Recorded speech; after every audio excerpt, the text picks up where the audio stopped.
the differences from your perspective when you're writing things that represent you as opposed to stuff that represents a collective? That's a great question. I think I have been discovering that. This record really is like me discovering like my voice even more than I had all the years I was with Young and Free. And I love being a part of Young and Free, and like I love the collective nature of how that worked. You know, the idea that someone could write something that I could never do. I think that kind of gave Young and Free this like breadth that I really loved. I think being on my own has been like a challenge, but it's been good.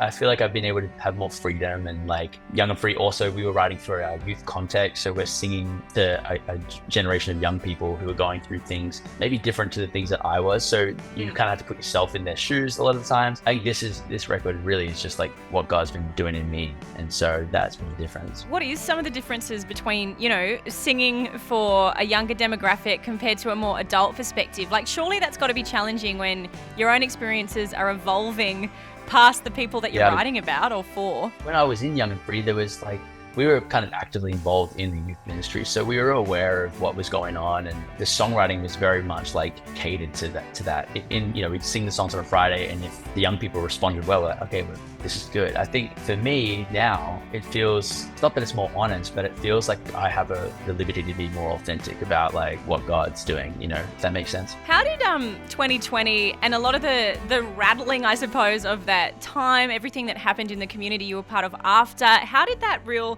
break between the before and after kind of moment influence the way that you write songs and even approach your experience within that sort of that worship space? 2020, I think, was unsettling for everybody. And so you know, when it comes to church, I think for me, like, you know, 2021, I moved to America. So it's still COVID. We weren't doing, I don't even think we were really doing weekly services at Hillsong. You know, before that, Young and Free had been on tour for like 10 years straight. But I moved to America in 2021 to do a pop record, which was different. But I think the rattling of the community kind of reignited this desire for me to like write worship music, because I didn't have that outlet anymore. I think Hillsong looked very different. Young and Free was looking different. We couldn't travel, we couldn't do much. And for a period of time, I thought maybe I needed to do something different. And then, you know, this album has been me kind of rediscovering like my love for like worship and writing songs that like connect people to God. And so, yeah, in a lot of ways, it kind of just fired me up even more. And it seems like, you know, you are a fantastic songwriter, but maybe one that suffers with a bit of procrastination, because so many people have been pushing you to write this from the sounds of it. If rumors are true as well, at one point, like Bieber's former manager, Scooter Braun, he was trying to be part of you releasing music and things like that. Like, that's pretty significant interest in you releasing music. Why has it taken this long? Why is this the I suppose, avenue that you've chosen to take with your music?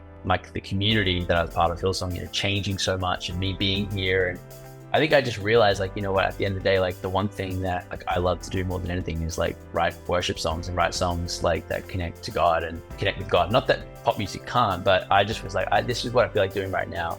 And it took me, you know, years of procrastinating and working out what I wanted to do. But I just remember having this moment in LA being like, all right, what am I doing here? Like, I've moved away from family. I'm away from my friends. God, like, I need some like clarity. And I felt like in that moment, it kind of felt like I felt this thing from God, just kind of being like, don't forget like how you started, like how this all came about. And that was enough for me to be like, all right, that's it. I'm doing a worship record. And yeah, and then from that moment, it kind of moved pretty quick. So yeah, we got there finally. Yeah, and it's big identity choices. You know, do you go down this kind of pop star route, or which you probably could have had and maybe still would have every success in, or do you go, you know, in a lane that allows you to write songs like "Thank You So Much, Jesus," like this one "Without You," that are just beautiful. You know, I feel like identity is a huge factor in that. Without You definitely was a song that was a bridge for me. Like, it definitely connected the dots. Like, that song was a song that I had written for the pop record. It had different lyrics, but it was always about God. It always had like, and I kind of just tweaked it a little bit, but that was kind of the song that kind of brought me across into doing something more worshipful, because I was like, well, I need God in this season. I need him to like light the way, to show me where to go, to lead me. I never wanted to be a pop star. That was never my desire. I think that in and of itself is probably what scared me away from ever going that way. It's like, I love writing songs, and I love writing songs about life, but the pressure of that kind of path felt a little bit too much for me. And also I never felt like to do that as much as I do worship. Yeah, and the album, I mean, again, congratulations on releasing something solo. I think it's just really exciting, but it's called Beyond Us.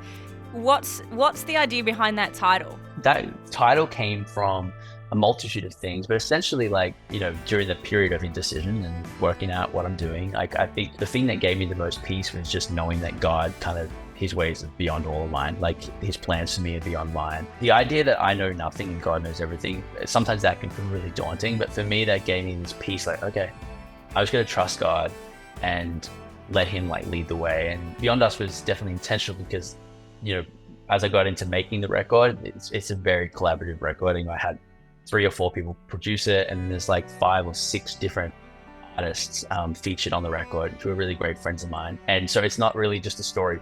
It's not beyond me. I think it's like, I wanted to kind of communicate, this is the thing that unifies us, is the idea that God is bigger than all of us. And it kind of makes our problem seem so small. In a lot of ways, it's the most unifying thing. That's why it's called Beyond Us. And I want to ask you a question that I think it might seem a little bit basic, but I feel like it's this assumption we make, especially for people like yourself that write music that is worship, that's reflective of an experience of faith.